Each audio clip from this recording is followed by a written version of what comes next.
Bonjour à tous. Voilà, merci Régis, merci Pascal et merci aux organisateurs d'avoir organisé cette table ronde autour de la puberté. Et merci de m'avoir donné ce titre et cette proposition de topo sur les conséquences tardives d'une puberté anormale. Alors, en réfléchissant à qu'est-ce qu'il y avait comme données, comme information à partager avec vous, je me suis dit que finalement, voilà, j'étais obligé quand même de modifier un petit peu le titre et d'altérer le titre à conséquences tardives des variations de la puberté, parce que vous allez voir que finalement l'essentiel des informations, des données qu'on a sont plus sur les variations de la puberté dans le cadre du spectre normal que sur les pubertés franchement voilà, considérées comme pathologiques qu'on voit en clinique, en endocrinopédiatrique. Alors, voilà mes conflits d'intérêts avec Ibsen et Lily. Je ne sais pas s'il fallait les donner, mais je les donne quand même. Alors, la puberté, c'est clairement un sujet à la mode. Hein. Si vous faites Google Images avec puberté, voilà, puberté précoce, voilà ce qui sort. Donc, vous voyez les préoccupations du grand public autour de la puberté, autour de voilà, l'entrée précoce dans l'adolescence, les aspects relationnels, les aspects sociaux, donc vous voyez tout ça qui ressort. Et puis si vous regardez les tweets ou les news autour de la puberté, vous voyez qu'il y a énormément d'informations qui circulent autour de la puberté, que ce soit sur les perturbateurs endocriniens, sur la puberté précoce nue à la fertilité masculine, sur les risques cardio-métaboliques, est-ce qu'il faut manger de la viande rouge ou pas. Donc vous voyez qu'il y a quand même tout un spectre de sujets extrêmement divers et voilà, je ne doute pas qu'Anne Simone Parent en parlera également, mais clairement les mécanismes de la puberté et les liens entre puberté et ce qui se passe plus tard dans la vie sont un sujet d'actualité et d'intérêt, alors où, enfin, il y a encore évidemment énormément de questions à résoudre autour de tout ça. Alors, commençant le temps premier dans la présentation, je vais un peu marcher sur les plates-bandes de la présentation d'Anne Simone Parent, mais simplement pour vous rappeler, bon, d'une part qu'il y a une variation récente voilà, des premiers signes de la puberté, dont on rediscutera certainement des mécanismes, mais surtout pour insister sur le fait qu'il y a finalement, comme sur beaucoup de traits cliniques, il y a une grosse variabilité du développement de la puberté. Vous voyez que, voilà, par exemple, là, si vous regardez la ligne rouge 1992, vous voyez que les premières petites filles commencent à avoir des seins à 8 ans, les dernières à 14 ans. Donc voilà, vous voyez que dans une population normale, il se passe 6 ans avant que tout le monde ait atteint ce stade, idem pour les premières règles. Donc on est vraiment dans une situation bon, voilà, de très variables au sein d'une population, dont ce qui amène bien sûr à se demander quels sont les mécanismes et est-ce qu'il y a des liens ou des conséquences. Je passe là-dessus. Alors, les conséquences des variations de la puberté, bon, classiquement, comme endocrinologue pédiatre, celle voilà, dont on s'occupe depuis longtemps, qui a voilà, longtemps mobilisé les pédiatres endocrinologues, tourne autour de la croissance. Et vous voyez qu'après la croissance, il y a vraiment beaucoup d'autres facteurs qui sont d'intérêt ou discutés. J'insisterai pas mal sur l'impact psychosocial ou le lien entre développement pubertaire et situation psychosociale. Mais voilà, on parle de fertilité, on parle de cancer, on parle de maladies métaboliques. Vous voyez qu'il y a toute la médecine y passe pratiquement. Alors, comment l'évaluer ? C'est pas si simple, hein, parce que finalement, si on répond stricto sensu à la question qui était posée, c'est-à-dire anomalie de la puberté et conséquences à long terme, finalement, il faudrait des corps de patients qui ont été pris en charge, soit pour puberté précoce, soit pour puberté tardive. Et en fait, bon, voilà, les données là-dessus sont limitées. Il y a peu de patients, il n'y a pas ou peu de grandes cohortes, peu de suivi à long terme, beaucoup de perdu de vue. Donc finalement, situation qui est relativement difficile pour répondre à la question. Alors, en revanche, là où il y a des données qui sont plus riches, c'est des cohortes de population générale dans lesquelles on peut, avec une relativement bonne précision, avoir de façon rétrospective des index sur le début de la puberté, et on peut en même temps collecter des covariables et voir s'il y a un lien entre ceci et cela. Évidemment, ça répond pas vraiment aux questions sur la pathogénie, donc c'est vraiment des études corrélatives, donc il faut vraiment se méfier de penser qu'elles indiquent de la causalité, mais elles amènent quand même de l'eau au moulin. Et donc évidemment, voilà, j'insiste sur le fait que quelles que soient ces études épidémiologiques, on ne peut pas faire de causalité avec, et on peut évidemment encore moins les utiliser pour dire il faut donner un traitement, il ne faut pas donner un traitement, puisque c'est vraiment des études qui sont observationnelles. Alors, sur la croissance, qui est le premier, le premier chapitre que je voudrais aborder, pour faire simple, donc vous savez que voilà, on distingue les phases de la croissance avec la croissance fœtale, la croissance prépubertaire et le pic de croissance pendant la puberté avec leur amplitude approximative. Et ce qu'on peut dire, c'est que globalement, dans la puberté normale, donc ce que je vous montrais tout à l'heure, entre 8 et 14 ans de début développement des seins pour les filles, il y a un phénomène compensatoire entre l'amplitude de la croissance prépubertaire et l'amplitude de la croissance pubertaire. C'est-à-dire que si vous commencez votre puberté tôt, évidemment, vous n'avez pas eu beaucoup le temps de grandir avant la puberté, mais comme vous grandissez beaucoup pendant la puberté, ça rattrape ce manque, et inversement pour la suite.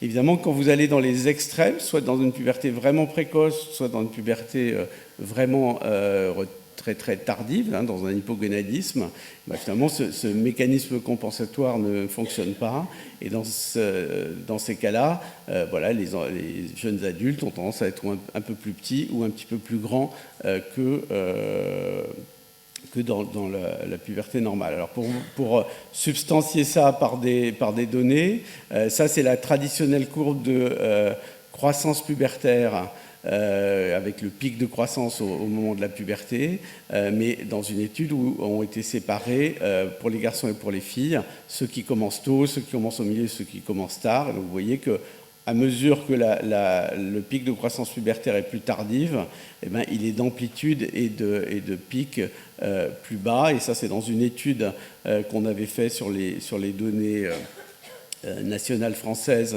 pour essayer de quantifier ça. Vous voyez que finalement, pour chaque année de retard ou de décalage vers le haut de la puberté, le pic de croissance pubertaire perd 4 ou 5 cm, ce qui est grosso modo ce que les enfants ont grandi pendant l'année prépubertaire. Donc on retrouve ce phénomène compensatoire. Alors quand on regarde de façon vraiment directe dans la littérature, est-ce que les gens... alors c'est essentiellement des données sur les femmes, puisque l'âge des premières règles est vraiment le marqueur qui est utilisé, et chez l'homme, c'est beaucoup plus compliqué de faire des études autour de ces questions. Alors ça, c'est pas une revue exhaustive, mais voilà, pour ceux qui le souhaitent, vous pouvez regarder cette étude dans American Journal of Human Biology, où ils ont repris un très grand nombre d'études autour de cette question, qui est est-ce que quand on fait sa puberté plus tôt, à la fin, on est un peu plus petit ? Alors, les petites études trouvent plutôt que non. Les plus grandes études, vous voyez, quand on est à 3000, 200 000, voilà, on trouve tout de même un petit effet. Et en gros, c'est de l'ordre de quelques millimètres, entre 2 et 4, en moins par année d'avance des premières règles. Donc ça va dans le sens où plus les premières règles sont tardives, plus les femmes sont grandes. Si on élargit un peu le spectre, vous voyez que dans les populations qui sont dans des environnements défavorisés, la corrélation est dans l'autre sens, c'est-à-dire puberté tardive, taille adulte plus basse, alors que dans les pays industrialisés, la corrélation est négative, c'est-à-dire puberté plus précoce, taille plus petite. avec des tailles d'effet qui sont plus faibles. Alors, qu'est-ce qu'on sait dans les pubertés précoces? Alors là aussi, il y a très peu d'études de cohortes rétrospectives d'enfants non traités. Donc là, vous voyez qu'on exhume de la très très vieille littérature, 60, 70. Et dans cette très vieille littérature, sur des petits nombres de patients, vous voyez que les femmes sont relativement petites, à peu près à moins 2 déviations standards en moyenne, aux alentours d'1,50 m. Les hommes sont encore plus petits, puisqu'ils mesurent aussi 1,50 m ou 1,55 m. Et donc, il est clair que dans ces pubertés précoces historiques, qui étaient pour le coup des pubertés précoces très précoces, donc début de la puberté chez les filles aux alentours de 5-6 ans, chez les garçons vers 7-8 ans en moyenne, il y a un effet qui est important sur la taille. Quand vous regardez dans des études qui sont plus récentes et dans lesquelles on a pu mesurer la taille prédite par rapport à la taille cible, et bien vous voyez que tant par l'effet de la puberté que par certainement des phénomènes de sélection sur ces patients, eh bien, en gros, les enfants qui sont sélectionnés pour être traités par les analogues de la GnRH sont à peu près 5 cm plus petits que leur taille cible. Alors, je ne vais pas parler des résultats du traitement. Je pense que là, on était plutôt sur une interrogation sur la physiologie et quels sont les impacts. Mais simplement pour dire que dans les pubertés précoces, les résultats montrent de façon relativement cohérente le fait que le traitement par agonistes-GnRH restaure ou ramène des tailles moyennes proches de la taille cible, mais avec des grandes variations interindividuelles, mais qu'en revanche, dans les situations physiologiques, les traitements par agonistes de la GnRH n'ont pas ou des effets véritablement minimes sur la taille adulte. Alors, l'impact psychosocial des variations de la puberté, je pense qu'il est probablement sous-estimé ou son importance est probablement pas suffisamment analysé. C'est clair quand on fait des consultations pour anomalies de la puberté, qu'elles soient précoces ou tardives, eh ben, finalement on se rend compte que même si ce n'est pas le motif de consultation exprimé, eh ben, en fait c'est un motif qui est très fréquemment derrière les démarches des familles, inquiétude voilà, de la sexualité précoce pour une petite fille qui développe sa puberté précocement, voilà, le garçon qui a un retard pubertaire et qui joue au Lego là où les autres sont déjà en train de courir les filles, eh bien voilà, ça c'est des situations qui ne sont pas exprimées mais qui sont certainement derrière les demandes de consultation. Alors, il y a beaucoup de données. Une fois de plus, ce sont dans la population générale, mais c'est des données qui sont corrélatives.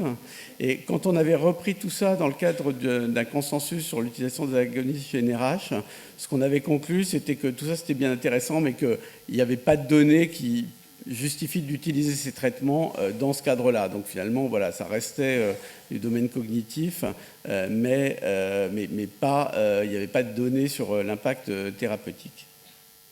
Alors, ça, c'est quelques exemples d'études qui montrent les effets ou les associations entre le développement pubertaire et différents comportements. Donc là, c'est une étude américaine dans laquelle ils ont comparé des enfants qui ont fait leur puberté relativement précocement. Alors là, une fois de plus, c'est dans la population générale, c'est le tiers-tile ou le quart-tile du début, en comparaison à la situation moyenne. Et vous voyez par exemple que sur l'utilisation de substances illicites, à l'âge de 13 à 16 ans, voilà, le risque est multiplié par 4, sexualité précoce multipliée par 2, syndrome dépressif multiplié par 2 à 3. Donc il y a véritablement des associations relativement fortes, lesquelles associations ont tendance à disparaître, ce qui est logique plus tard dans la vie. Et donc quand on reprend les mêmes personnes vers l'âge de 20 ans, voilà, les choses se sont calmées comme chacun d'entre nous le savons. Alors il n'y a pas qu'aux États-Unis, par exemple ça c'est une étude suisse qui là aussi a séparé les enfants en 3 tertiles, les précoces sont en noir, les tardifs sont en jaune. Et là, vous avez la dépression et vous avez la sexualité précoce. Et vous voyez, dans chacun des cas, une association qui est tout à fait nette. Ça, c'est une étude suédoise qui regardait l'association entre l'âge des premières règles et le niveau socio-éducatif à l'âge de 25 ans. Et donc, vous voyez que âge des premières règles avant l'âge de 11 ans, eh bien, vous n'en aviez que 2% qui avaient fait des études les plus élevées et 15% dans les pubertés les plus tardives. Plus tard dans la vie, les associations, par exemple, avec le risque d'abus sexuels, ça c'est une étude américaine qui montre voilà, une augmentation de risque d'abus sexuels quand l'âge des premières règles était relativement précoce, avec des autres ratios qui sont heureusement pas énormes, mais des données qui sont tout à fait significatives. Donc il y a beaucoup d'associations. Alors, attention là aussi à ne pas faire cause-conséquence. Ce n'est pas forcément à cause de la variation de la puberté qu'il y a ces changements psychosociaux. On discutera certainement l'effet de l'environnement sur l'âge de début de la puberté. Et là aussi, j'empiète un peu sur les dernières oratrices. Il y a des données sur la composition familiale, l'environnement conflictuel dans lequel les enfants sont élevés, et que ce soit chez les Américains hispaniques ou chez les Chinois, pour montrer que, en fonction de l'environnement dans lequel les enfants sont élevés, eh bien, il y a des risques, des impacts sur l'âge de développement de la puberté. Et donc, on peut très bien imaginer des corrélations inverses ou des associations plutôt que des causalités autour de ça. Alors, quand on regarde l'autre extrémité du spectre, c'est-à-dire l'impact du retard pubertaire, qui est aussi une question clinique qu'on a très fréquemment, là, il y a pour le coup beaucoup moins de données. En cherchant bien, on ne trouve pas grand-chose. On trouve cette donnée de conscrits néo-zélandais qui montre que des conscrits néo-zélandais de 25 ans ont une proportion un petit peu plus élevée de détresse psychologique quand ils ont eu une puberté retardée. Mais les données ne sont pas extrêmement impressionnantes, je dois l'avouer.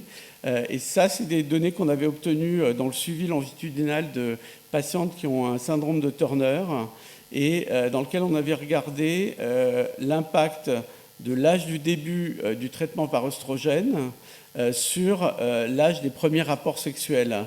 Et donc on avait là sur une courbe de survie actuarielle sur l'apparition, enfin l'âge du premier rapport sexuel, eh bien on avait regardé l'impact de l'âge de l'estrogénisation. Et ce qu'on voit, c'est que même à l'âge de 24 ou 25 ans, donc 10 ans après l'âge ou la variation d'âge de début des œstrogènes, eh bien il y avait une différence qui était tout à fait significative, suggérant que en fonction de l'âge de l'estrogénisation, eh bien, il y avait une espèce de cicatrice indélébile, une empreinte sur le comportement plus tard dans la vie.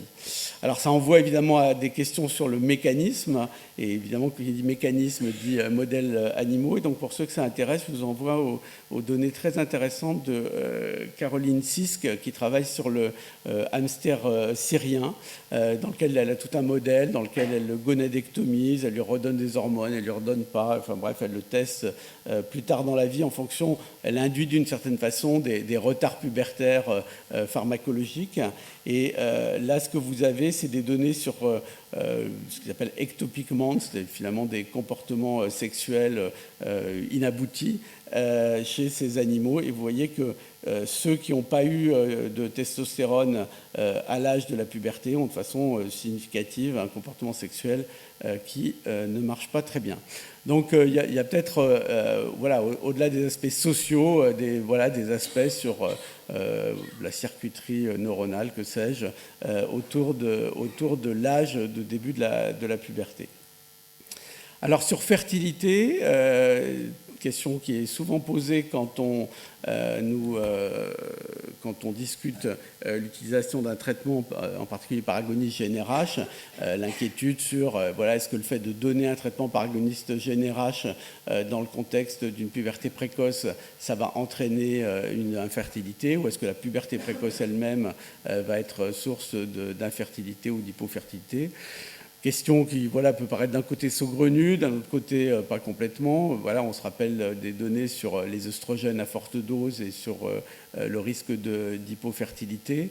Donc voilà, donc, on a dans ce cadre-là, alors je n'ai pas repris toute la littérature, il y a plusieurs études qui vont plutôt dans le sens de pas d'impact négatif ou pas d'association négative des agonistes GnRH sur la fertilité. On a réalisé, c'est Ipsen qui a coordonné cette étude, sur la fertilité des femmes qui avaient eu un traitement par décapeptyle dans l'enfance.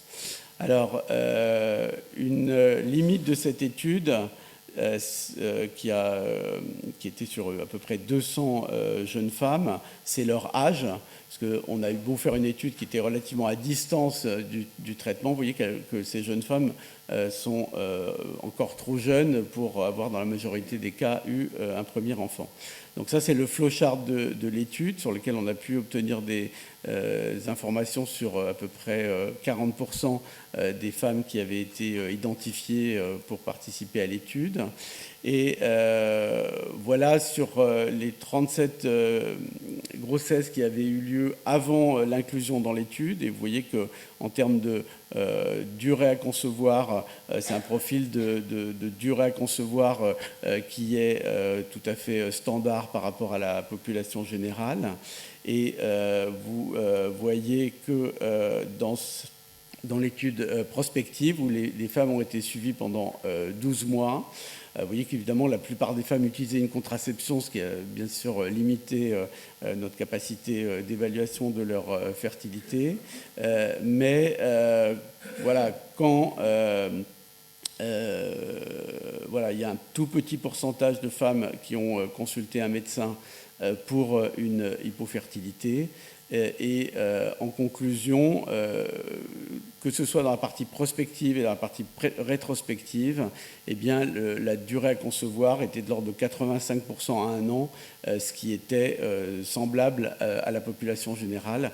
Donc, sur cette étude qui a plein d'imperfections sur le plan méthodologique, ben, voilà, pas de signaux adverses sur impact du traitement ou de la puberté précoce sur la fertilité. Alors, vous voyez que j'ai laissé tout un bloc de pathologies diverses, le cancer, les fractures, le diabète, les maladies métaboliques pour la fin, avec là aussi énormément de littérature. Et je pense que les meilleures données dont on puisse disposer à l'heure actuelle, c'est des données qui ont été publiées par une équipe anglaise l'année dernière, qui s'est appuyée sur une très grosse étude qui s'appelle l'étude Biobank de Grande-Bretagne, qui associe 250 000 femmes et 200 000 hommes, et dans lequel ils ont regardé association entre âge des premières règles pour les femmes ou âge au moment de la mue, recueilli de façon rétrospective, chez les hommes. Alors, le graphe, ces deux graphes, c'est des graphes synthétiques sur 140 maladies pour les femmes et 119 pour les hommes. Et donc, vous voyez là les quartiles ou les quintiles d'âge des premières règles. Et finalement, chaque point ou chaque distribution, c'est une maladie.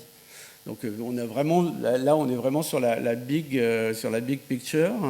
Et vous voyez qu'il y a une espèce de courbe en U, où globalement, il vaut mieux être ni précoce ni tardive, et que finalement, voilà, quand on est au milieu, on a l'air d'être plutôt en meilleure santé, et c'est pareil pour les hommes et pour les femmes, avec évidemment en moyenne des effets qui sont modestes, puisque là, vous voyez que la médiane de l'ensemble des 140 maladies donne un effet à 1,1, donc voilà, c'est des variations qui sont quand même pas énormes. Alors, si on creuse un petit peu qu'est-ce qu'il y a là-dedans, là, par exemple, c'est les données un peu synthétiques pour les hommes, où on compare les hommes qui ont mué tôt aux hommes qui ont mué tard. Et donc vous voyez par exemple que les hommes qui ont mué tôt ont 40% de plus d'angine de poitrine, 26% de plus de crise cardiaque, 60% de plus d'obésité, 25% de plus de diabète, etc., etc. Et après, il y a aussi le côlon irritable, le sommeil, être en mauvaise santé de façon générale. Donc il y a vraiment une liste à la Prévert des pathologies qui peuvent être associées à la puberté. Tard, parfois c'est mauvais, là, comme par exemple pour être maniaco-dépressif ou être dépressif tout court. Mais tard, c'est plutôt bon pour l'obésité. Voilà, donc c'est assez variable. Alors pour les femmes, je vous ai pas. Alors pour les femmes, il y a encore plus d'associations que pour les hommes. Donc je ne voulais pas représenter sous forme de tableau, mais sous forme de graphique. Donc là, c'est regroupé par groupe de pathologies, le cancer, le métabolique, la gynéco, le digestif, etc., etc. Juste pour vous montrer un exemple, alors il y a des courbes associées et des courbes ajustées et non ajustées. On ne va pas rentrer dans les détails, mais par exemple, vous voyez qu'on retrouve une donnée qui est classique sur le fait que la ménarche précoce, ça s'associe à une augmentation d'à peu près 10% du risque de cancer du col, de cancer du sein. Et par contre, il y a des effets qui sont divergents sur cancer du col ou cancer de l'endomètre. Alors, quels sont les mécanismes derrière tout ça ? Plus que 2 slides et je ne vais surtout pas présenter cette diapositive en détail. Simplement, Anne-Simone Parent va certainement vous parler de tous les gènes qui influencent la puberté.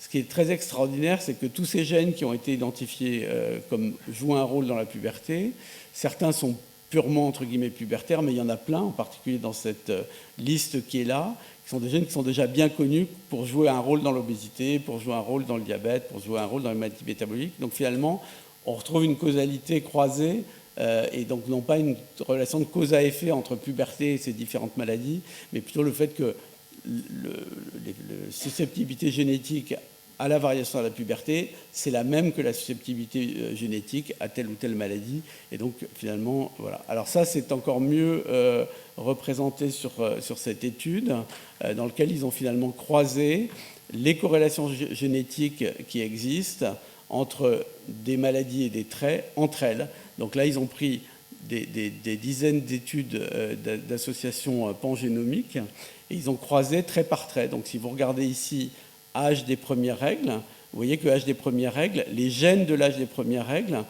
sont les mêmes que l'âge du BMI, sont les mêmes que l'âge de l'obésité de l'enfant, sont les mêmes que le cholestérol HDL, sont les mêmes que la taille. Et donc finalement, on retrouve finalement cette causalité croisée entre les différents facteurs. Donc en conclusion rapide, l'impact satural est à mon sens clairement surévalué, donc il faut lutter contre l'idée ambiante que la puberté c'est un impact très important, ou la variation à la puberté c'est un impact très important sur la taille. Je pense que l'impact ou que les corrélations psychosociales sont à l'inverse plutôt sous-évaluées et qu'il y a beaucoup d'associations dont les mécanismes doivent être clarifiés, avec souvent des effect size qui sont quand même modestes et qui sont souvent amplifiés dans les médias. Donc les gens arrivent avec oh là là, catastrophe, ma fille a des seins à 9 ans, elle va avoir le cancer, elle va avoir le diabète, etc. Donc là, je pense qu'on a un rôle important qui est de calmer et puis de rassurer. Et évidemment qu'il ne faut pas s'appuyer sur ce type de faux messages pour justifier des traitements dans des situations qui sont en fait physiologiques. Je vous remercie et je salue l'équipe de Robert Debré avec qui on parle.